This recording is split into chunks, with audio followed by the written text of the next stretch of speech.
J'ai trouvé la direction très intéressante. L'idée de faire un film un peu différent, on n'est pas dans le domaine pur de la publicité, on est dans quelque chose avec une forme de narration, l'idée aussi d'avoir un peu de durée, de traverser un univers. J'aime mon métier parce que c'est du sur-mesure. À chaque projet, on essaie de déterminer quelque chose de nouveau, on travaille de manière assez artisanale avec des gens qui ont un savoir-faire très très précis, sur un univers qui a de la personnalité, qui a une histoire. C'était intéressant. À un moment donné, donc, il a été question de figurer cette porte. J'ai imaginé quelque chose basé sur l'illusion. Il y avait quand même l'idée d'une sorte d'Alice au pays des merveilles, où on passe d'un univers à un autre, comme par magie.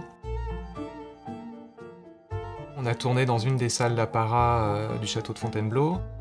Tout est tourné autour d'une grande table de banquet, d'une trentaine de couverts.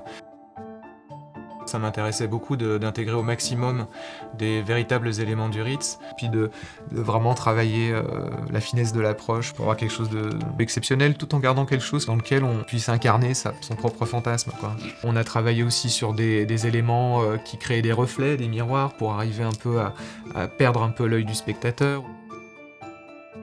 Cette clé, finalement, elle symbolise le travail qu'on a voulu faire, comment est-ce qu'on part du macro au micro, pouvoir faire une pièce de 30 mètres de long avec tout ça à l'intérieur pour finir sur juste cet objet. On était sur un projet exceptionnel, le Ritz, Zoé Cassavetes, beaucoup d'énergie, une grande ambition. C'est quelque chose sur lequel tout le monde s'est engagé et cet engagement a été respecté. Ça, c'était très important pour moi.